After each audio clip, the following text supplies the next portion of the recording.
What's that for? For Instagram? No, for TikTok now. Oh, yeah, but TikTok doesn't know it. TikTok has like multiple personalities, but it's all like narcissists because none of the personalities are unique to TikTok. One minute it's Yeah. copying Instagram, next minute it's copying YouTube, next minute it's yeah. Yeah.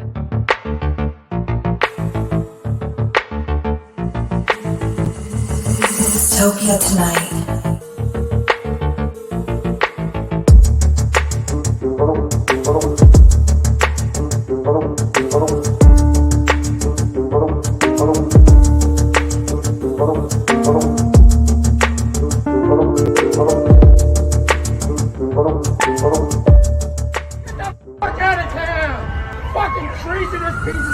Dystopia tonight.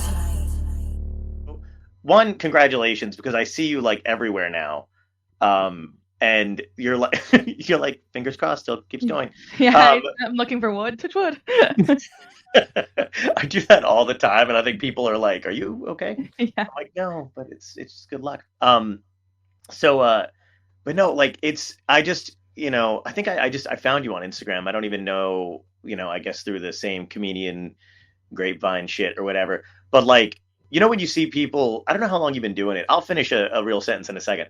But when like you like, you follow people, whatever, you see comics on Instagram, and like 90% of the time you're scrolling through and you're just kind of like crap, crap, crap, crap, crap.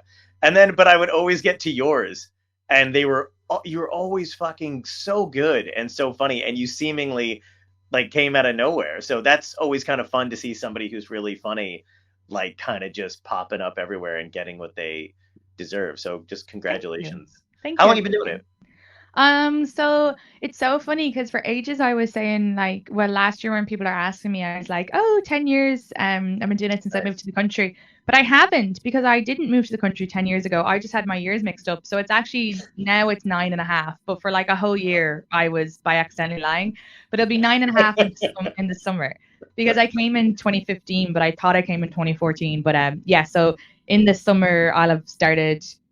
Sorry. Oh my God. So in the summer, it'll be 10 years. No, I'm Oh, so nice. confused. Oh my God. Wait, how do you do But it's math? Because maybe it's not even 9 years yet. Maybe it's either 9 years or 10. So it's either turning 9 years or turning 10 years. okay. Okay. Well, it's one of those things. Like I started doing it in like October of like 2005. So technically, it's like an 18 year. But like also, you know, that new year comes up. So it's like give or take, like I never know what to say, so I just always round up anyway, and I don't think anybody's gonna harangue us I for it. always feel it's like better for people not to know because people always like compare or compete, Yes. and it's such a thing that you can't compare or compete with because for me personally, like my journey is so unique to other people because I'm an immigrant, so I just worked constantly every day, every second. Secondly, I'd given up an art career that potentially to do this. So by the way, that's my cat in the background. He's like, I'm a No, star. I love this because mine used to walk around. He'll like sometimes he'll like come on my desk and just show his asshole and then leave real quick, just to let everybody know he's got one. But I love But your cat as also, well. yeah, like I like took a lot of opportunities that other people wouldn't have at the time, and I traveled a lot and did it in Ireland and Europe and here. Nice.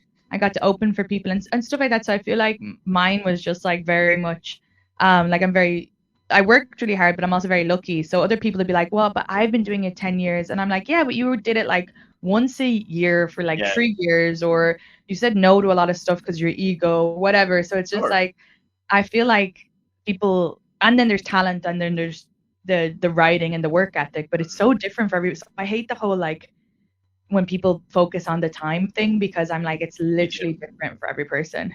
Totally, yeah. What's this talent you speak of? Yeah, Um, this is my talent. Mine is just that I say the honest thing that I think, and I mhm, think that's nearly the easiest way to write. So it's not yeah, even a talent. I just um because I feel like a lot of people they don't say honestly how they're feeling, and I think that's the funniest thing. So a right. lot of time people be like, how can you write so quick? And I'm like, I don't really write, I just think, and then I just put down the truth of that because the Yeah, truth is insane. Like, so it is, and I completely agree. And the first time I feel like uh, I don't know if anybody else feels this way. I go, okay, that's the thing I need to say, because 9 times out of 10, it's the honest thing. And it's also, yeah, other people do feel this way. They're just not saying it out loud, or they don't have our opportunity to, literally get up there and say the shit we do. So, Yeah, and then the other side of it too is the business. A lot of people can't do the business side. So that's when I went to art college, they teach you a lot about criticism. So you're completely fine with people insulting or trying to insult, because you don't take it as an insult. You're just like, okay, that's not for them, or maybe right. I do need to work on this. And that's like in art college, they like really get rid of any sort of ego with stuff, because they would have like weekly criticism classes, and you weren't allowed to say anything positive about about the other students' artwork. And then they also teach you about like running events and putting your like gallery, forget the word for, like curation, and all of that like worked so well for like comedy, because you can on the road sometimes you can put on your own shows in venues, or just negotiating, or just putting on shows in general, or just like email lists and BCCing. So it's like so crazy that our college teaches you a lot of stuff that you need for comedy. Yeah, I any kind of business class for the arts I think is so invaluable too. Like, I mean, I'm admittedly like not that great at the business side. It's very overwhelming. It is. Do you like it though? Do you like doing the business side of it?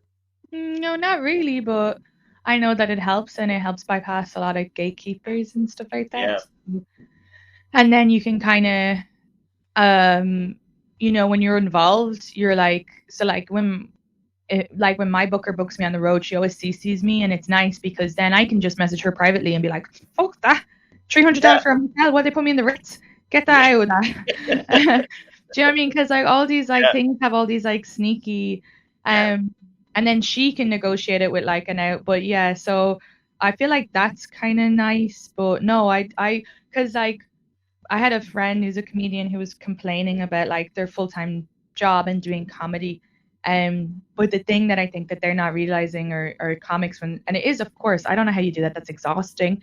But at the same time, you do your full-time job, you just get to go out and do comedy and enjoy it. If you have, when comedy is your full-time, there's no off. There's no, I just got an email, I can respond to that tomorrow during my work. No, you got to respond to that now. You got to book that show. I'm constantly on my phone, posting stuff, doing this. I feel like there's no downtime. No, there isn't any downtime, and it kind of breaks you like at certain points, and people don't I think the most frustrating thing is people not understanding why you're always doing those things. And they'll just say stuff arbitrarily, like, you should really get some rest, or you should really, you don't need to be doing it. I'm like, no, I do need to be doing this kind of stuff. Like, because you don't know when you're going to miss something. I've had management miss stuff for me, where I've literally had to explain to them, like, if you're going to be on the team, you really have to make sure you're checking your emails or making sure those notifications are on, like, or whatever, because if you miss something for me, and it was annoying. It was a pretty big opportunity at the time, and I was like fucking fuming. And I also, had to kind of taper that, be like, okay, this is the first time they've done this thing. We've been working together for a long time. But I was stunned to find out that like they were like, oh, I just don't have notifications on my phone, on my email, because it's annoying. And I'm like, oh, is it? like, well, guess what's more annoying? Missing out on a large payday and an opportunity that I could have had, That's so frustrating. It is. I'd be fuming. But you're in a relationship, right? Mm-hmm. How do you find, like, so do they, because I mean, I don't know, I find it, kind of difficult. I've been in like, not to brag, been in several, but I do have like, it is kind of difficult sometimes to kind of explain to somebody that that you're not like, this is how it has to be, and I have to kind of drop a plan on a moment's notice, or whatever it is for the thing. Is that difficult, or do they understand it? I'm always curious about that kind of shit. I'm really lucky, and I'll give an example. Like for my boyfriend's birthday, I forgot it's his birthday, just because for me, like, dates are dates, and it's not like it hasn't happened yet. But so like, when you're just like booking shows and it's all about the gigs and the money, and so I'm going to Kansas City for the 22nd of March. And then I just casually was saying to him, like, oh, yeah, so, like, he's also a comedian and he'll open for me sometimes. So that's why I'm lucky, because he doesn't. There's none of the pressure of other relationships of you need a Saturday night off, you need this. He's in the comedy world, so he completely gets it. So I can't even imagine someone who's not in the comedy world. But I was like, oh, I'll be in Kansas City for the 22nd, and he was like, yeah, it's like my birthday, and I was like, yeah, but like you can just come open, and he was like, oh yeah, cool.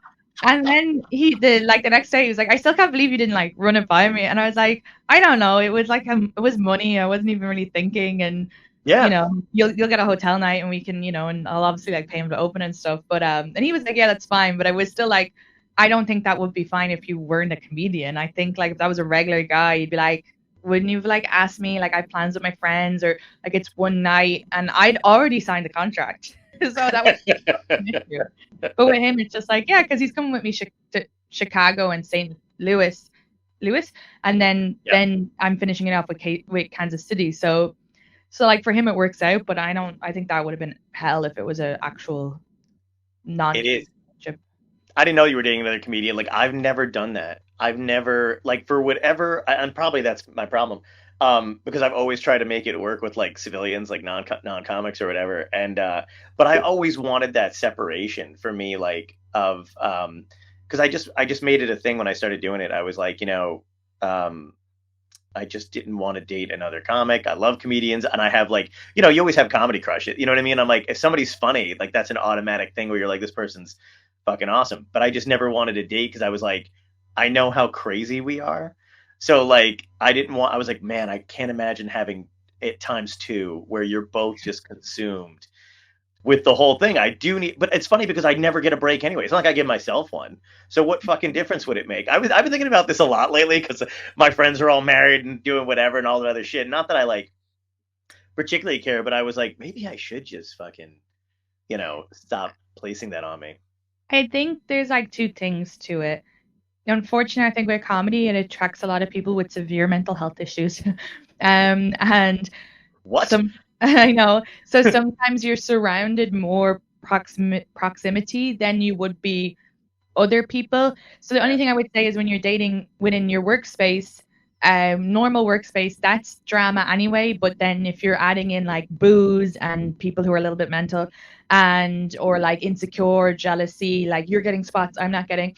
So if you are going to date comedian, you have to make sure that they're like a very like secure, relaxed, no drama person, Right. because you're adding so much more to the relationship than regular relationships, because they're going to be like, you got late night, I want late night. You get these clubs, I want those clubs. You headline, I want these. So like my boyfriend's not like that at all. He's very like chill and secure, and he's just happy to get to open. He's not like, I should be headlining. So that's very rare. He's also like very calm and chill. He's my we've been together 3 years, but he's my least drama boyfriend, and he makes me then not drama, if that makes sense, because Yeah, no, it does. every person I've dated outside of comedy, it's been like drama and them cheating or like being like argumentative and me pushing them over that edge that they're already on. But with my boyfriend, it's just chill. So I don't know. I feel like we're very lucky. And I think there's a lot of successful comedy couples, but both of them, like any of the comedy couples that I think that work, they're both like really down to earth, nice, secure people, open with like they're like, I have ADHD, so like I'm very open with that. With like my boyfriend too, like I'm like, instead of like having an argument with him, I'm like, I'm overwhelmed, I can't deal, and he's like, cool, you know what I mean? So it's like, Yeah. you can be with like a comedian if they're like aware of all of their shit, if that makes sense. No, that does make sense, and you're right. The comedy couples that I have met are fantastic, and I don't see any of that kind of stuff.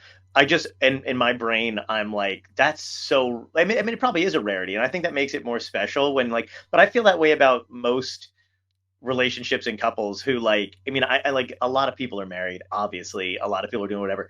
I just don't think they're all meant to be, or like I think they're lying to themselves. And I'm like, there's a handful. Like I think that makes marriage and all that other shit like way more special if there's only like if you acknowledge that like only a handful work and they're really meant to be together and the rest of you just don't want to be alone, which is also understandable. But like, when I see like you just, I don't know you guys that well or whatever, but like, yeah, from what you told me, like that seems great. But I always feel like that's a very unique, like 1 in a million shot. You know what I mean? Yeah, and it's not like super easy either. The terms Right. in that it's easy with like comedy and it's easy with like we don't argue and stuff like that. But like there's still gonna be things like, oh, you gotta keep the spice up, or oh, you gotta like prioritize date night because we're both comedians and could literally just disappear. Both of us could disappear doing comedy for a while and then be like, fuck, we should like go on a date. Yeah, yeah. So those type of things. But that I think that's just the same with the marriages that don't work. Like regular people, they just don't put the effort into date night, or the grass is greener, or they would work if they were a bit more like realistic and in life and shit. Yeah, yeah, absolutely. You were saying something about the signing a contract or doing that kind of shit and being able to say yes or no to something. Um, it is kind of funny to have that kind of power, like from when you did you learn that over time? Like, was it hard for you to say no to shit, or were you always kind of like, no, this is fucking horseshit. I'm not doing this kind of stuff. Oh no, I just learned that recently. That was like Oh, a New Year's resolution. I said no to a thing on St. Patrick's Day, and I'm so happy because there's this guy who books like majority male headliners, and I'm sure he's lovely, and I totally get it. It was the old world, and he pays them, but he also pays them shite too, anyway. So I know, yeah. like, hey, so it's not like they're getting any better in fairness. But he finally, I've been on the roster forever, and he finally messaged me for like the weekend of St. Patrick's Day. And it was so funny because it was such bad money and it was like so fetish, like so tokenized too as well. But I was also like, oh, and I'll take the tokenization on St. Patrick's Day. Give me the fucking gigs, but I'm getting the money. You Yeah, know, like the Irish yeah, accent, you're fucking paying for this weekend. So I said no. I said like, I'm so sorry, I'm already booked. And I was like, I'll just instead of like I wasn't booked, but I was like I had been talking to so many places. I'll take the risk versus reward, and I'm yeah. glad I did because I've way better, like insanely more money. Um, so yeah, but it's like that was good. Like going, no, I don't need to go to the middle of nowhere for no money. Yeah. And sometimes even now I'll just like take the night off if I don't want to, if it's not worth it.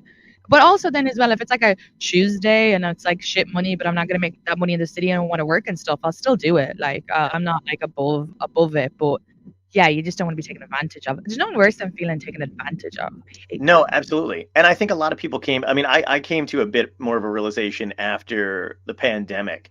Like there was stuff I was definitely saying no to, or I'm like, I'm not going to do, that's too far for me to go, whatever. But then after not doing stand up for a couple years, because I definitely didn't go. Like I know there were people who, I don't live in the city, so there was no like, I wasn't I fighting was it on a doing it on rooftop. subways. You were doing I it on was subways? subways, rooftops, parks. I did more probably stand up and also all the older comics fled. So then I was getting paid at clubs. It like the Yeah. pandemic helped my career so much. I filled in for every fucking person who was afraid, person who was like, I don't want to, or I'm fleeing to Chile for 3 months. I was literally so much. Yeah, I mean, that was the thing. Like, if you could do it outside, that's fucking great. You know what I mean? Or like in a place where whatever. But people did lose their shit and lose their. Like, I was personally pleased when comedy clubs that I knew were run by scumbags were just not doing well, or they did, or like, and people that didn't pay well. Because I was like, yeah, motherfucker, you only own a building. That's all you own or rent, and it's not a comedy club unless we're inside it. So go fuck. You know what I mean? Like that was I making me know. happy. No, it's Yeah, so true too. That's like a kind of annoying with a lot of the clubs on the road too, is that like yeah, they don't really provide the people anymore. They take such a fee. they I'm like, do. what is this? How could like and it's like you're bring there's I just did a place in Seattle and it was amazing and Oh, I saw you were at Capitol Hill slash Capitol bar. Hill. Yeah, yeah. Comedy slash bar. I definitely recommend it for any comedians because like or like DC Comedy Loft, like a lot of those places, they're like young people I'm in, running it. Right? yeah, And I'm they like I'm there in May. May. I'm there in May, oh and I yeah. fucking love that place. They're super nice, They're and fair. The pay they're is fair. good. Pay is good. Pay is very They good. can do. Same Which, with by the way, I Seattle. never like to say because I don't want them to get wind of the. Like, I'm sure they know they're such nice That's why people, I but said that's why I said it's not great. I'm bringing in the people. It's fair. No, it was great. It was great, but it was also because, like, when they agreed to have me on for especially for Seattle, they had like the number of shows they usually do, but then they sold out, so they added more shows, and they said like they hadn't had to do that before, so they were very like nice and giving me that sort of praise and thanks, which other places Right. would sometimes wouldn't do. And they were very much like, yeah, this is fair, like, because we negotiated. And it is, when it comes down to it, it is fair, but it's like, so there's so many clubs that try to take advantage where you have to be like, no, I'm not doing 50%. No, I'm not Yeah. doing this. It has to be this if there's no hotel or whatever.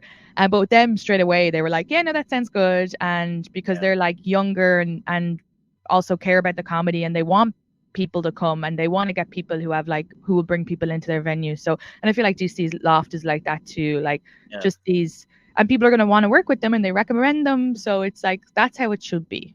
Have you? Yeah, there's clubs that I will never, no matter what level I'm at, or if anything happens to the point where I will always just go back to, because they were unnecessarily, not even unnecessarily nice. I mean, they're just like a standard of nice. It's like But then dating. also, Dating nowadays, when you're like, oh, he like opened the door for me or whatever, but like also had a wife, like it's I like never get any of that. But yeah, no, I know what you mean. Yeah, my friends are always like the baseline. bare Like, minimum. oh. I remember, you know Ted Alexandro, right? Yes, yeah, lovely man. He's a good dude, but I was talking to him at one point, like years ago. Like, we've become friends, but like this is before we were friends. I opened for him for the first time, like when I was super young. I'm near death now, but I opened for him or whatever, and I was like, oh man, you're so nice, dude. Like the first time I opened for you, like we actually got to sit down, like we had soup, and he goes, I'm gonna stop you there. It goes, this is so sad to me that the bar for comedians is so low. Is I let you have soup with me, and I'm like, yeah, man. Like that was like I gave Des like I brought him like a box of chocolates and I opened for him, and he was like, why do women do this? Like, you don't need to. Every time a woman opener, she like brings me a present, and I was like, oh right, sorry, but it's so true. You're just like, I'm like, well, the experience has been horrible in other places, but yeah, I'm going to another place that gives 100% of the door, and because they take the bar, and it's like all these other places sometimes take the bar and they're trying to like haggle you, and you're like, yep. So yeah, so things like that, but it's changing with our generation of comedians, because we're like, you're not who are you bringing in? We're bringing in the people and we're going to fill it up. And so I feel like there's now becoming because comedians were never expected to promote and post on their page and email lists much before. So the times are changing. It is. And I'm mixed on a couple things with that, where like, I've gone through a couple changes with management and agents and all that other, the business side of it, all that other crap too, where I've met people now who are doing less, I think, than they did before, as far as like whatever, because they are like, you got this, you did all this and you got to do more of that, and then we'll come in or whatever. And I'm like, yeah. And I'm like, but if I have all that, I really don't need you. So I'm like, yeah. I'm getting to the point too where, because like that with Seattle, I'll stick with them. They were great. They were very like what I would consider fair, and they were lovely. And same with DC Comedy Loft, and all of these places that. But there's other places where I'm like, okay, I've went and I proved, but also, do I want to go now do a weekend there? I think I'll just rent out like a fucking small venue, or sometimes even it's better to do like a music venue, because you're like, oh my God, I love those. Yeah, or there's like all these Irish centers. I'm doing an Irish center, and we're doing like I'll do 90% of the tickets to me. They'll do 10%. They keep the bar and like stuff like that. It's just like easy peasy. It's like a cute little theater, and I'm kind of like, why wasn't I pushing more for these type of venues? Because yeah, if your people are coming out for you, you don't really need to pay all this craziness for or like you break down the contract and you're like 400 for one of the contracts I had like. I think it altogether was 800 for their marketing team. Yeah. But we had already sold like so many tickets that at some point we had to be like, so what are you guys doing? Yeah, absolutely. And then they're like, oh, we're gonna start it now. But it's like I really would have rather take that money out, and even if whatever people get, I'd rather it's just my people and keep that money. So it's I think it's like.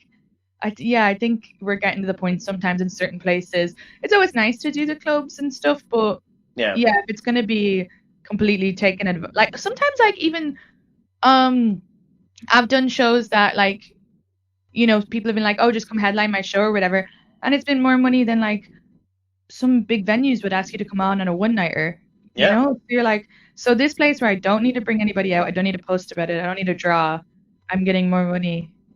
And those are Then the places that I wish we would just keep supporting and keep going to more and more so we could weed out the other ones, because I don't understand how those other ones still function and exist. I'm like, and then they'll bitch if they're like, oh yeah, we're really struggling. Yeah, because you don't fucking like. There's no one knows you're here. There's like I don't mind burning a bridge. There's a this is what I do constantly here. There's a comedy club that's still around in name from the 80s, right? But it's got none of the appeal. And it's called Catch a Rising Star in Princeton. Have you ever done it? no, but good to know. I've actually heard people bitch about that. But I Yeah. don't remember where. But I've heard the catch a rising star. Yeah. So there's I mean the Catch was like a huge name in the 80s, and Bill Maher was that, like all the it's like Catch, the comic strip, and then a few others in New York were like the big ones. But anyway, so I went and I needed to do a tape for late night, so a friend of mine was headlining Catch, and she's like a decent draw anyway. So I knew, in spite of everything people said about Catch, there would at least be people there that night. So I was like, hey, do you mind me jumping on real quick? I'm just gonna do a 5-minute tape and blah blah blah. And she was like, yeah, no problem. I go and do it, and the owner happened to be there that night. Super nice lady, but she's like talking me up. She's like, you got to come in. We got to get you in a headline. Money is fucking garbage, first of all. And then I was still like, she's very nice. She took us all out to dinner afterward, paid for everything. So I was like, okay, this is kind of cool or whatever. And then, but again, like people were like, there's no audience there. When I got into this, it's in a giant, beautiful hotel. When you walk in, no clue there's a comedy club in there. I was sitting at the bar before the show, and these women were like, what are you here for? And I was like, I'm just, my friend's, headlining this comedy club, and I'm doing a set, blah, blah. And they were like, oh, there's a comedy club here? It's like, you don't even have flyers out at the fucking bar. No one knows you exist. And there's constant talk about how there's never an audience there. What the fuck? Like, it's insane to me. But they're also really, like, they make you chase them. If you're like, and even my friend, to the point where she was like, she never picks up her phone. I'm like, how do these stay in business? Like, why are you making me chase you? I don't even want to be there. I know. No, that's crazy. That's crazy because it's like, if it's a place like that too, like I've had places that are kind of in the middle of nowhere or whatever, and they've been like, oh, we'll pay this for multiple shows, but we do like pay for Facebook ads, we do all this, and I'm kind of like, yeah, fuck it, doing 5 shows for this, that's grand, like, and so it's like, you're if they're like really transparent and like, I do all of this to promote and I do that and whatever, then you're like, that's fine. But this person didn't even have a fucking sign up in the hotel. That's crazy. It is. Like, and I just see it as they should be like, yeah, that's mad. And you see it everywhere. But then you see these clubs that I'm like, have you ever done Kazi's in Newport News, Virginia? No.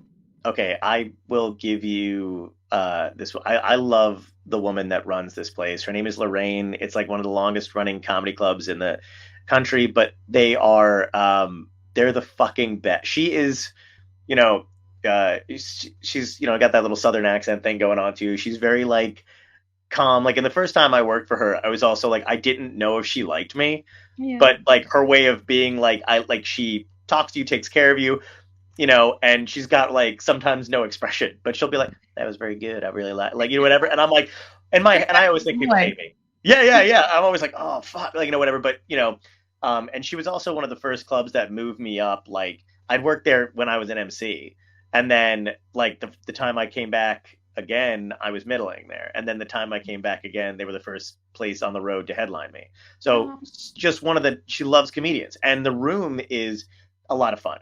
So that I'm like, God damn, like, if everybody just had that attitude, and like, she bumps up your like, when you bring people out, like, not bring people out, but like, because you build up a following there, like, she's like, I paid you guys extra because that was fucking fun. She's like that.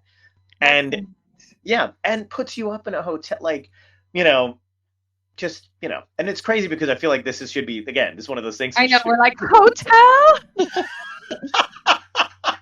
Exactly, though. It is like, but, and then also, like, people don't realize, and I don't wonder if you've come up against this kind of too, is like, the older generation of comics, and I love them and I'm close to them or whatever, but they have this kind of beaten down mentality of like, it's an honor to be complimented by this man who owns a build, or whatever the fuck. We're like, you know, I get like, but don't let them steamroll you. We're like, when I was younger and I'd ask for something, very rarely, but if I was like, hey, I'm doing this thing, can I help? Whatever, they would just kind of be like, oh, I don't know, or they don't give us 2 hotel rooms if you open, or you're gonna have to pay your way to do whatever. I found out when I started headlining and doing that kind of shit, and I travel on the road with my friend. Do you know Joanne Filan? Maybe. She's great. She's like one of my best friends in comedy, and she's hilarious, and we go out on the road together all the time. But like, I'll just make a demand. Like, and I had to kind of convince my manager at the time, who was a little older too, to be like, dude, you got to fight for like just normal shit. And when we do, you get it. And people don't understand that. Like, I'm like, they'll be like, oh, you guys got to split a hotel room. And I was like, the fuck we do. Like, she's really good. She deserves her own room. We're 2 grown adults. No, none of us are. Yeah. I'm like, none of us are sleeping on a fucking cot. She's got a wife. Like, I'm not gonna do that. Yeah. And then if you say it though, they just do it. Or if like you fight for somebody's pay, like, not that we should have to fight, but it's a thing. Like, and if you just stand your ground, like you do. Or if they say no, you just go, okay, I'm not gonna do your club. Yeah, exactly. Fuck it. Yeah. Especially when you build your own audience, you're not tied to it. You can just kind of be like, okay, well, I'm just gonna keep pushing, and in some, like, I'd rather, the other thing, if it's like some rural place that's in the middle of nowhere, whatever they're gonna spend on ads, you can do yourself and rent a room. Like, there really is kind of ways around it. Do you find the social media shit frustrating though? Like the constant, like, I still struggle with it. I loathe, like, I cannot stand having to post every day on a schedule, and like the way, like, here's a good example. So, there's all this shit when you post on TikTok, right? Where it's like, oh, people like it if it's horizontal and it's only 30 seconds long, blah, blah, blah, blah. And then they just, I don't know if you got that thing where when you signed on, but there's like a little notification that pops up that's like, will increase your views and yada, yada, yada if you post horizontally.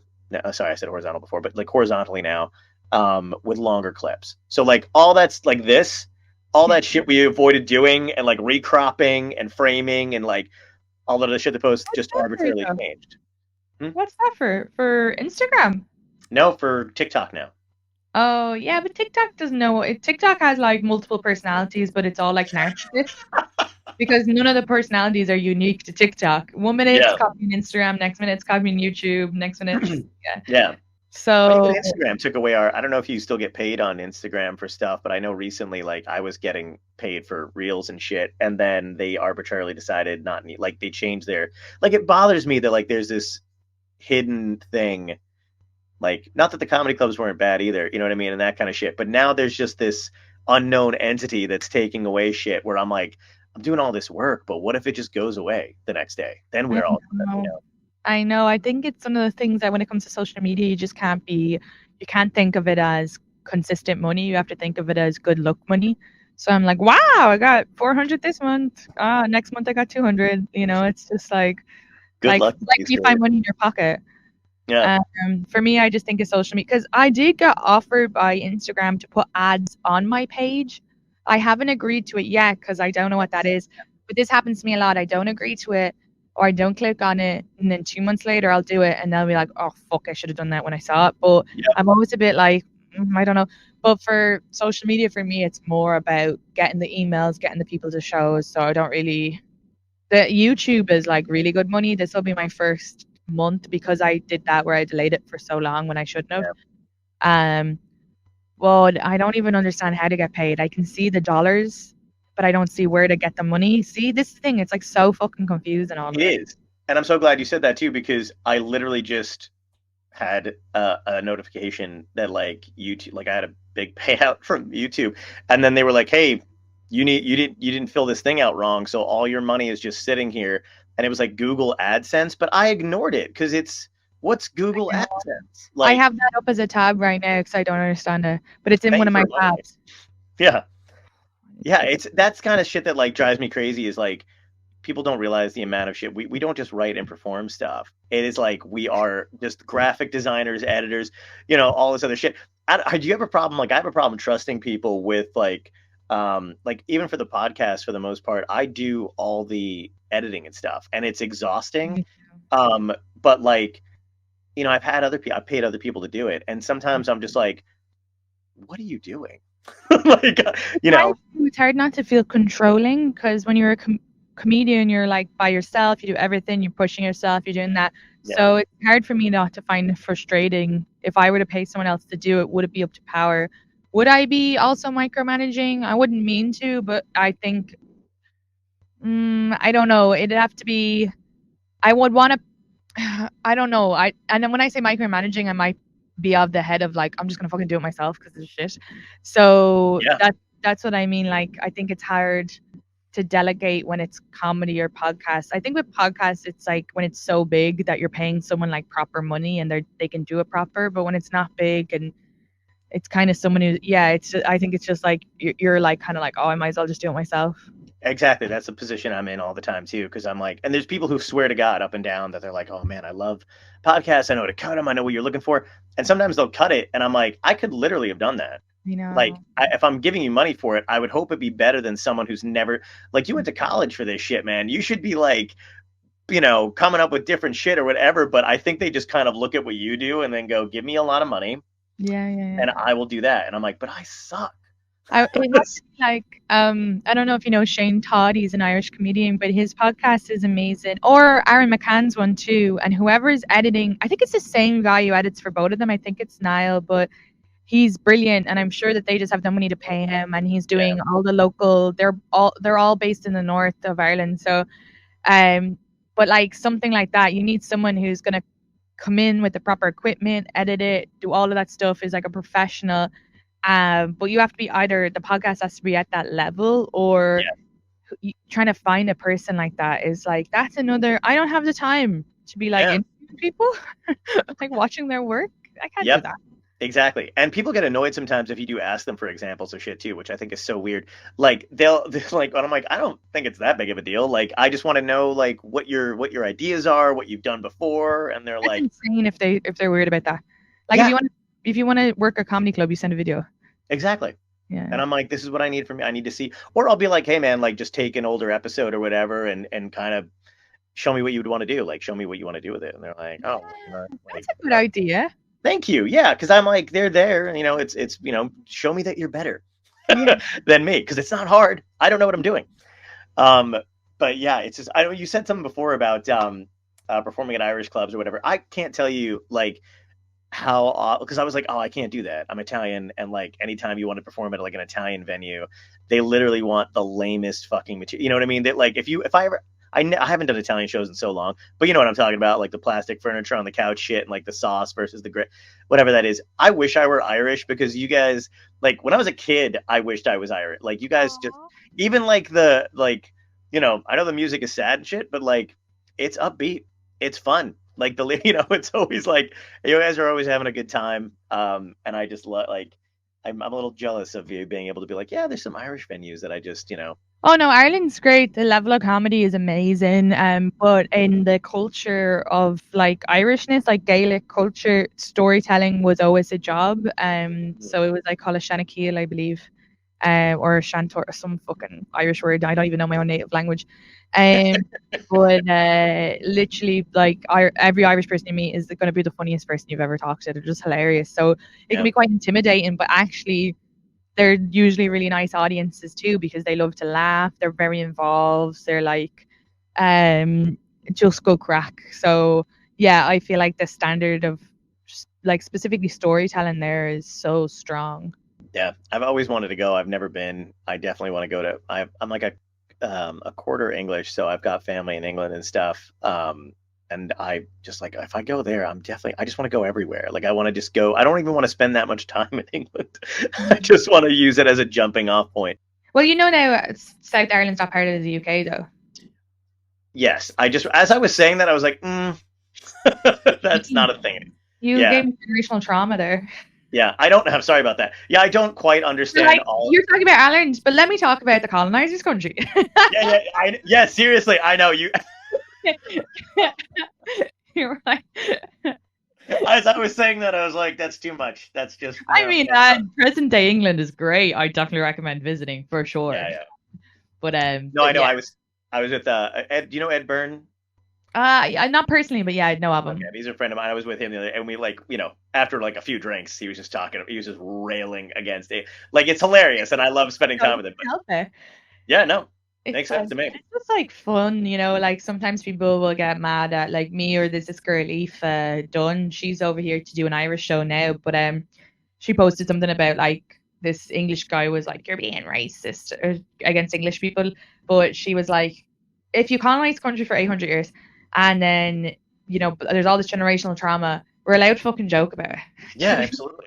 Exactly. It's like, of course, it's not you personally, this loser who's sitting at his home in England. Like, it's not an attack on you. Calm down, you fucking right. knob. Have you run into any of that shit? Because I feel like, a lot of the. Oh yeah. Okay. I got called racist against English people on a video about the famine. I was like, this is just historically correct, you fucking gobshite. I also don't think you did the famine. Yeah, exactly. None of us existed. I'm not saying I was part of the famine. I had a surplus of potatoes, actually, to be honest with you. Yeah, you're like, I'm literally just talking about history, guys. Like, I don't know what to tell you here. Like, it's not even that. Yeah, people are weird and kind of wild about that kind of shit. I feel like, New York audiences must be okay with you for the most part, right? But when you go out on the road, like, you're going to, where do you say you're going to Kansas City? Do you have any trepidation about going to those places or whatever? Or do you think your audience is just going to follow you at this point? No, I think it's fine. I think that's cool. Pennsylvania, I'm going to a moose, I don't know what it's called.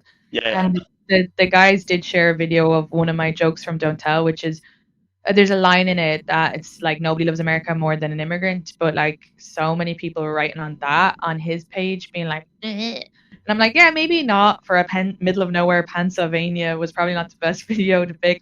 But also then I was like, it's better if people see like kind of where I stand politically, which is that I am an immigrant, which is also just an identity. But yeah, no, I think it's fine. I was thinking though, like, I think for my friend is Palestinian, and I'm trying to I try to recommend all my friends to places all the time, and nice. And they're coming from like all different ethnicities or religions. But it was interesting. I did have a thought recently about, like, I was going to recommend her for something, and I was kind of thinking, would this be a safe space for her? Like, it's so I don't think for me, I don't think it's ever in it. Like, there's going to, even when I'm in like Houston and I'm joking about guns or whatever, they're like, they're able to roast themselves. They're on board with it. Yeah. But I think something like for her, I was like, oh, I got to make sure if I'm recommending her for spaces that her saying, because I was at a show and I was emceeing in New York, and because when you MC, it's like you would crowd work. Sure.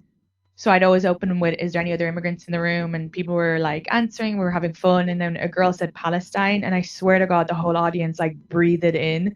And it was just kind of ridiculous, because it's like, fucking fuck off. Like, yeah, seriously. Yeah. But that line, that's what made me start thinking about for my friend, like, oh, I better make sure before I recommend her for places that it is a safe space. It is like, she's not gonna, like, the audience isn't just gonna like, or they're not gonna like, or the booker isn't gonna like judge her, you know what I mean? And it would be unfairly, but it's just such a weird time to live in, that's like, she could be like, and I've had friends who've talked about Palestine on stage and gotten shouted at and stuff like that. So it's just like, just not, so I think for me that's fine, but I can understand how for other comedians that can be like yeah. No, I know it does suck, and you never know. And I feel the same way. Like, whenever I've recommended people for stuff, like, they've told me, like, it's one of those things where you just think you're getting somebody work, but like, I would, especially during the Trump years, they would be like, hey, like, I don't know if I appreciate it, but also I don't think that's a good idea. And then especially if it's good to turn down stuff, because you're like, you might not be worth me going out. No, it's definitely not. And like, that's the other thing too. Like, Joanne and I would go, to red states and do shit too, but we would always jokingly in the back of our, like, because I, a little bit of a lefty, if you can't tell, but like the badges said it. I feel like the more badges you left you are. I don't know what gave it away. So I'm always wearing like some kind of leather. My hair looks like I look. And Joanne's gay. Has a wife, so she talks about that kind of stuff or whatever. And we would literally walk in. We did Kentucky. We did a bunch of the middle of the road redder states or whatever. And there's sometimes you just walk in and we'd be like, one of us better just keep the car running because we don't change our act. Like, I'm not going to do it. Like, I don't. But I remember talking to Jess Kirsten one time, and she was like, she's like, I don't know, man. Like, whenever I'm in the red states, I love cock and I eat meat. She's like, I don't want any of that shit. I haven't done a lot of the red states. Like, I do cities, so I don't. I've done Houston a bunch, and Houston when it's a city though. It's like, but and I have a lot of I would have had a lot of abortion material. It was so funny because I posted something, like I just posted something about an advert that I thought was kind of crazy, but it's kind of like on the Israel-Palestine thing. So people were like very like, the way they just kind of take things out of context and say, you're posting about this, so this means you think this. And you're like, no, I don't. But then I thought, what, that was it did really well, but it was also like a little heavy. So I'll do something more light about St. Bridget because it was St. Bridget's Day. But she gave like the first miracle, like abortion in Ireland, and she's a patron saint, even though she did give an abortion. Right. Oh, did I piss off so many people? And I was like, I thought this was light. It's like from 500 AD. I'm not like. But they were like, you fucking baby murderer. And I was like, I'm going back to talk about Israel-Palestine. Yeah. Much better yeah. But like, it's so funny how like, I don't ever think I'm controversial. And I was on a podcast with these like guys who are like, well, we want to say women are cunts and women do this. And they want to say every race like this slur and they do the accents and it should be all like a bit. And I was just kind of like, whatever. As they were like doing like, yeah, people want to cancel us and you woke, and they always call me like, they were calling me like woke liberal or whatever. And these are like, they're just trying to be like the, the whatever. Yeah, exactly. Yeah, like, so, but while they were saying all this, they were like, oh, liberals just whatever. I was getting so many DMs because of the famine joke that offended everybody, not just because in the bio I had kind of put like, Ireland had gone through a famine that turned out to be actually a genocide, and it's really important to not let, like, if there is an option for people to be fed, then it's not a famine, you're starving them. And so I linked it to kind of Palestine and Israel, and I said like it's really important that whatever we can as international influence to make sure, and this is just in the description, to make sure that that food does get delivered, because the people should not pay the price of this. And same way with the IRA and England, and I kind of linked it into that. It was like I don't deserve for anything the IRA did, and obviously innocent English don't deserve for anything the IRA did, but the IRA didn't come out of a vacuum, and I understand that, and I think England government understands that too, and that's how we got a peace, because of international involvement. So I posted the joke, but I put that in the description, so it was kind of like a thing of how like I wanted it to relate it to current events and kind of what's happening and how we can kind of like learn from history. And so it went super viral, and of course people took it out of context and got mad at me, but like surprisingly English people, because I'm like, all right, this is just history, because the joke was just calm down.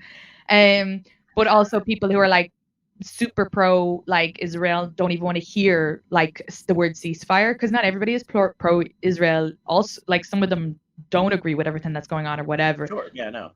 But it was just so crazy to me that they were like, we can't say the N-word and people want to cancel us, and they're calling me like a liberal whatever, while I'm like, my phone is like buzzing off the fucking thing. If I opened up my Instagram, it was like, fuck you, bitch, fuck, you know what I mean? Like I was getting it from everywhere, and I was just like, actually, you can be cancelled. You get more shit for being liberal nowadays. You get more shit for saying no, women should have equal rights and should have an abortion. And it was so interesting, because in that same podcast, one of the guys turned around and was like, why would you even, like, as a woman, support the people of Palestine? He was like, obviously genocide's bad, but why would you even support? Because you're a woman. And I was like, it's just so funny how it's like, in his head, he's like, that's crazy, because he's like saying, oh, you wouldn't have equal rights there, which it's also like, I don't have equal rights in a lot of places. I don't have equal rights in America. I'm in a different state. And I don't really expect a place that's kind of just trying to get basic rights to even be addressing abortion. Whereas America is quote unquote a progressive, like claims it's the best country in the world, and they're taking away LGBT rights, they're taking away women's rights, healthcare for women. So it's just like, one minute you're saying, why can't I call women fucking bitches? On the other way you're saying like, but actually as a woman, why do you? And it's so like the whole thing with this cancel cult, like it's so interesting to me, because I'm like, yeah, I talk about abortion and I get like so much hate. I talk about like don't starve people, I get so much hate, and you're like, anyway, that was a whole rant to be like, I just think liberals getting a lot more shit nowadays. No, I loved it. No, and I completely agree, but it's funny because like they can't hold those thoughts in their head at the same time. Like the nuances between not wanting to witness an entire fucking genocide of a people, but being like, we're the ones, like you just said, we're the ones in the US who are supposed to be. We're supposed to be this thing, and we do not meet that fucking bar. What like constantly missing it. But people like those dudes, like they really just they don't get it. Like they can't hold that, like, and they think like the big thing. Also, you know, just saying all that shit about women and wanting to be able to say everything that they want to say. They just kind of like the idea of getting canceled or saying that they're canceled is the new like tough guy bravado. Like, it's all Palestine, okay? If you really want to get canceled and have a pair of balls, yeah, exactly. Post the flag. Let me see you post a watermelon. Yeah, exactly. Have a fucking.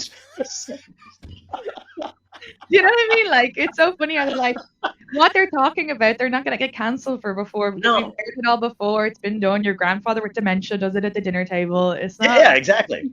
It's not new. That's why people. It's such hacky shit. But it's weird because they've figured out how to monetize it. You know what I mean? So like they witnessed like, you know, they witnessed like the Matt Rife's, and then Matt Rife went on that fucking lunatic Jordan Peterson show. You know what I mean? So they're like, oh, pathway to like any. Yeah, or just stick with it. Be like, yeah, women are dumb. Women shouldn't deserve equal rights, but then don't go to me. But why would you support that? Right. You know what I mean? Like, just they think they're they think they're tripping you up. I have this dude that I started doing comedy with all the time, and he'll DM me, and he'll be like, dude, you're you know, I canceled the show like a little bit after the pandemic when everything opened up because of the people who own the place were fucking hardcore scumbags, and I didn't know it when I booked the show, and my buddy, this guy that I know was another comic, was like a part of it or whatever, and I bailed because I was like, no, it's not gonna happen. Like I saw a bunch of shit posted online. I did my own research, but I looked into it. I wanted to know what was going on. I want to know who ran the club, and they're shitty people, and I was like, I won't do it. I'm not gonna have my name, and I already did press for it, and I already did this thing. And I called the place who wrote up a thing about it, and I was like, hey, I don't know if you guys want to print a statement or redact it. I'm not doing it anymore. I feel really bad. I have another show coming up, similar, like closer to anybody who wants to go see me can see me there. I'll pay for the whatever. And I did that, and I wrote it up, and he fucking gave me shit for it. And so now when like, he thinks he's got me in like a thing, like he messaged me because I'm doing this one show for like, again, like a local thing that I'm not even advertising. It's just like, you do it on a Tuesday, that's it. But he saw some dude on Facebook sharing the poster who clearly doesn't know me or looked it up. So he's like advertising for the event, but he's got all this hate in his wall. He's like, how come you don't quit? Like, how come you don't just bail on that one? Like, this guy supports this. And I'm like, because he's not paying me and he's not running the club. And I don't know, like, it's just some dude guy, like, but they can't sparse that. Like, they have no idea. Like, they just don't get it. I know. They think it's all the same. I know. Someone messaged me and was like giving out about a Jewish friend of mine complaining because she's on a show with Sarah Silverman. And I didn't even say it to my friend because I kind of thought, I don't think she should lose out. She doesn't get those opportunities. She shouldn't lose out because Sarah Silverman said fucking mental stuff, crazy stuff. The woman, they should take her take what her. What did you say? I think she said like some really like genocidal stuff or something. Actually, do you know what? I shouldn't quote it because I didn't read it. Yeah. But I believe it was like she said she'd just like gotten high and posted some stuff, but it was around like, like similar to the way Amy Schumer had posted that video, that clip that said Gazan's rape, which was crazy. Shit. That was fucking nuts, dude. It was in the line of something like that people were really upset with her. But again, whoever's listening, I don't know what she said, so you'd have to look it up because I can't even remember off the top of my head, but it was something that pissed off everybody because it was like kind of this spreading fear mongering. And but someone messaged me and I was just like, I didn't even read it and I didn't reply because I also don't think that should be put on my friend to drop out of a huge. No. There's a big opportunity. She's a young comic. She doesn't get to do that. She's clearly like a very kind, loving person. She's not like, you know, like pro any insanity stuff. You know, she's not posting like. Right. She's not posting like Rich Voss posted like the most like a really racist thing that was like. Oh, that too. What the hell? I was like, I know. Someone also take his phone away. But like my point, it shouldn't be on like a younger comic to lose the spot. I always say this, like we boycotted a club here because they posted extremely racist, Islamophobic stuff. But we were like, we're What's older. that, right? Yeah, fuck that. Yeah, dude, fucking Felicia. What the fuck's her name? Felicia. I know. What an absolute. Talk about wanting to call somebody a cunt. Like that is. That's like the. But like, you know what I mean? Like I can't. Like. She's just a level of white entitlement because she expected people to educate her on why Islamophobia is not okay. But before that, she'd been screenshotting my Palestinian friend's name and being like, this ass. But it's like, she's from Palestine. If anybody can talk about it, she can fucking talk about it. Her father's a refugee because she went back with her mother. She experienced a lot of shit. Her brother was arrested when he was 3. Like, who puts handcuffs on a 3-year-old? These are real life stories that whatever she's entitled to talk about it. You can't like silence her. But anyway, so that's where that really pissed me off because it was like that's white entitlement where you think you can say something that's people get annoyed about, but you should be educated privately and not screenshot and shared, but you screenshot other people's stuff and make them targets. But that's okay. She tried to post something on my, like, I don't know if she wanted to fight or whatever it was. And sometimes I'm just like, sometimes I will, if you catch me in the right mood, I'm like, I'll internet fight. I stopped it. Like, I don't like to do it, but I will. But I posted some video, cause, I don't remember what it was. It was like the press secretary, Biden's press secretary was out like doing a thing and completely like ignored the genocide. You know what I mean? Like, and said something about, it was so weird because it was like when it was just happening, like when, Israel just outrageously kept bombing the shit out of God, like all this other stuff. And then she had this weird speech on the day of talking about how history doesn't forget, but it was something ridiculous. And I was like, and I just made a video and I was like, you know what? History doesn't fucking forget and is not going to look back kindly on, like, and was going to probably lose you the fucking election, like this shit. And fully out of the blue, she just comes out and says I couldn't even I had to share it with other friends and be like, what is this? Like, I know what she's doing, but what does this fucking mean? And I just ignored it because I wanted to say, just, impulse the worst shit. You know what I mean? Like you're in it, like, fuck off. Yeah. Like, but I was just like, I'm just going to leave it there. And other people kind of took care of it. And I was like, that's nice. That's what the internet is, I got mistakenly reeled in by another comic and they twisted everything in my messages. And then I went, oh no, I'm being gaslit. I need to get out of this. Yes, and I was like, this could be like so taken out of context. I actually took screenshots for myself just in case, because I was like, this is like not at all what I'm saying. But yeah, it doesn't matter. You can quote your sources, you can whatever, you can be polite and nice. Like every message she was responding as if I had said something like insane. Yeah. Like it was just like, she was like, you want all blah to die. And I was like, no, I don't. Not at all. And she was like, well, linking the famine to England does that, and linking that to Israel, Palestine. And I was like, no, it's just like a history repeat itself and stuff like that. And I used actual sources of historians who have linked it. Plus, they used the separation of firstly they used the separation of Northern Ireland with Republic Ireland to put the partition between Palestine and Israel, except for the difference is that they did a middle through it. So there's kind of a divide and conquer between the two, because, the way that people can't be connected. And then, so there's that history, but also the Zionist project originally said we should do what the Brits did in Ireland and we'll do plantation, which is they had the most resistance in Northern Ireland. So they sent over as many anglicized, so like Scots English, who then identified as Scots Irish in the future, but they were sent over there to live, regular people, kind of make it as anglicized as possible. And that's how then moving forward, there was all these people who were like embedded in the area who would identify as, you know, English Unionists, and that's where a lot of the conflict came from. But that was where they were like, oh, they're literally quoted saying, we're kind of going to copy the Ulster plantations. So it's not wrong to say that there's a massive link between Ireland and England's history and it's, you know, it's colonization. And if you, and they get mad at you and say, you shouldn't say colonization, that's anti-Semitic. It's not at all. It's the technical definition of it. And they used it at the time. New York Times shared an article saying Israel plans to colonize Palestine.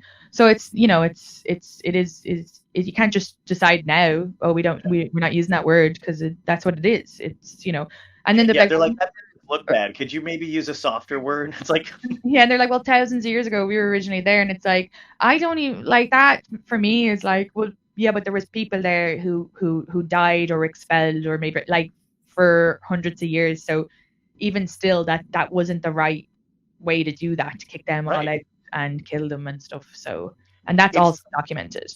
But anyway, the point is you can't get into a conversation because they'll just say you're saying stuff you're not saying sometimes, and you're like, what? It feels very like you kind of go, I can't have this conversation because you're not even listening to me at this point. Yeah, and I'm in the same position you are sometimes, where you forget, right? You forget that, like, you don't know this person on the internet. They may have come to you to say something. They're not there to be educated. They're also having a completely different argument in their head than you are. Like, I've been that person that does that thing where I'm like, okay, but look, here's some facts, and I'm like that idiot that goes, okay, maybe there's something I missed. Let me see what they're saying. I'm gonna go look more stuff up, and then I start to like break it down the same way, and they're not interested in any of that. They don't want to be talked to. Talk about it, and it's like, well, I'm actually paying for it, so. Yeah, exactly. Well, like, and also I'm human. Like, it's like so weird because they'll use the same argument, like, you can't talk about it because you're a Catholic from Ireland, and so then you link the Irish history, and then they're like, but then I posted a video about the Santa advert because I thought that was a bit wild to me, to be honest, to be doing a Santa advert to children about, you know, Hamas or whatever. I thought that was a bit wild because I don't think kids should ever, but also Santa. But then people are like, but there was Christians there on October 7th, blah, blah, blah. And I'm like, okay, so 1 minute you're saying I can't talk about it, but now you're saying, but you can use Santa because it's Christian. There's Christians there, but I'm also Catholics. Like there was Christians who are getting wiped out in Gaza. But it's like, no matter what, 1 minute they'll say, no, you can't talk about it because you're not from the majority religion. But then the next time they'll be like, well, actually that religion was there, so that's why you should be happy with this advert. But also you can't talk about the advert, but why can't I talk about it if you're putting it on my child's TV? I don't have a kid. Right. So you're saying, like, do you know what I mean? That's where you go when people are going down that road of arguing. It's kind of to make you confused. It totally is. And it's also, I think, you know, again, we just have the assumption that these people are coming at it from an honest point of view. Like, maybe you really do believe that, but I always think like, oh, they're willing to discuss it. They've commented, they've decided to broach me about it in a way that's like, you know, inviting, but it's only because they're just hardcore. This is exactly what they believe, and there's no wavering from it whatsoever. I mean, like, I've had friends sometimes intervene where they're like, dude, I know what you're like. I can see where you're trying to, but you're spinning your wheels here and you're not getting it. You got to pull away, man. And I'm like, no, I know you're right, but I think I'm getting through. They're like, you're not getting through. I'm like, if I just say this one thing this way, you know, but I mean, it sucks that you're going through that kind of shit now too, because I just ignore it now because you just have to know that if people don't know your intent, like just going, you hate all, you're like, I don't hate all anything. And then going, but you should say about this because actually you're going, anyway, I just ignore it because those are people you can't even, they're not taking you right. And that's not, and it's not, those people are not they're not representing everybody of their home, ethnicity, religion, because that's not, they're just shouting louder. Right. Because there's a lot of people, I just think this whole thing that like pitting each other against each other for religion or background or whatever, when it's people who are like, I want everybody to be okay. I want everybody to support. I don't believe in war. I don't want people to be hurt. I don't want to pay for this. There has to be a better solution. That's it. There's no religion, or I don't care if you're fucking believe in the moon. Yeah. Well, it's weird that we're drawn into this as comedians. You know what I mean? Like, that's the other thing that kind of like, I mean, I always like love hate the truth to power shit, right? Where I'm like, oh, it's awesome what we can do with comedy, but it's weird that it's fallen mostly on our shoulders as opposed to anybody getting actually mad or saying shit to people who can actually fix shit. Like, you know, they're angry at us for saying, you know, pointing out something and making a joke. And the problem with the other side, like our side of it too, is, you know, we are just comedians for the most part. So we are making jokes about a little bit of everything. So when, you know, the left will like put us up on a pedestal and like carry us around on a fucking throne if all our jokes align with that point of view. But the minute we just make a lighthearted joke about something that they care about, it's like a fuck. They're like, dude, you have strayed from your narrative. And I'm like, I also just think shit's funny sometimes. You know what I mean? I'm not really believed it. Yeah. So it is that weird balance of like, which makes it worse for us too, because then again, like conservatives will be like, see, they fucking your side can't. I'm like, all right, guy, like I'm not gonna suddenly switch voting. Like there's a complete, you know what I mean? Like I'm not gonna switch sides because, you know, a bunch of people. Conservatives, a lot of conservatives can laugh at themselves in fairness, and not the ones writing on my page, but I mean, it's same with the liberals who get mad, not the ones writing on my page. But I do feel like people in general can laugh at themselves. It's just that what's happening in the voices online and the people who actually comment, same way the people who write a negative review at a restaurant. Was it like to like something like I can't remember, but like let's say if 8 people have a positive time in a restaurant, they never write a good review, but the 2 people who have a negative will write that bad review. So it's kind of like, yeah, you're just like, it's not real. It's not like, yeah. So like I think I tell my friends all the time. Yeah. Like a buddy of mine is like was obsessed with Twitter for a while, and I'd be like, you got to get off that thing, man. It's not like it doesn't reflect. Like I would try to tell him, like I go, you know, I travel all across the country to do stand up, and I'm telling you right now, like it doesn't reflect the norm. Like there are normal people who just like on both sides who kind of can take a joke and they're fine and they're not lunatics. Like a lot of this shit on the internet for the most part has the same or equal weight to it because everybody can say whatever they want. It's very democratic. Everybody can say whatever they want all the time. Free speech, but not you, bitch. Yeah, exactly. I've kept you for an hour. Are you good? Like, do you have anywhere to be? Like, I could. Oh ask yeah, you. Would that be okay? Because Yes.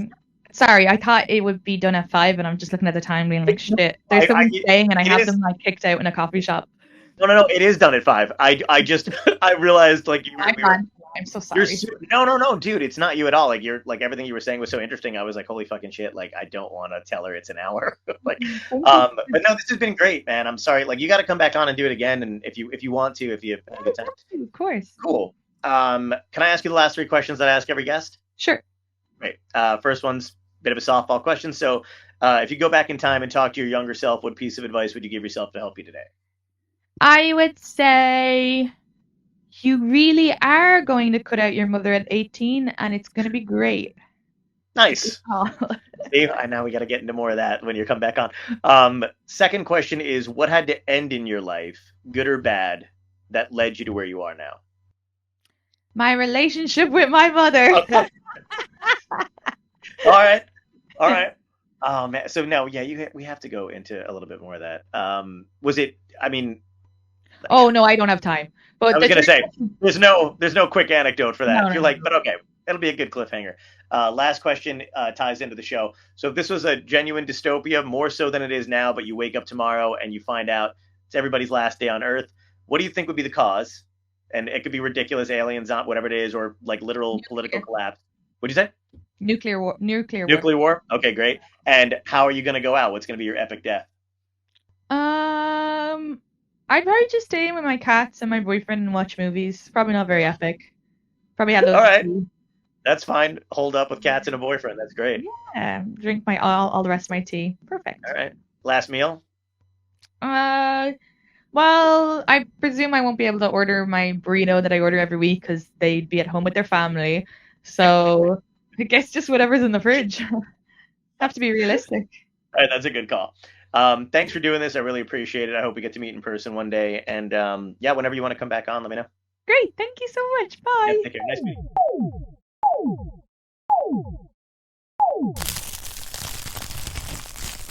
Dystopia tonight.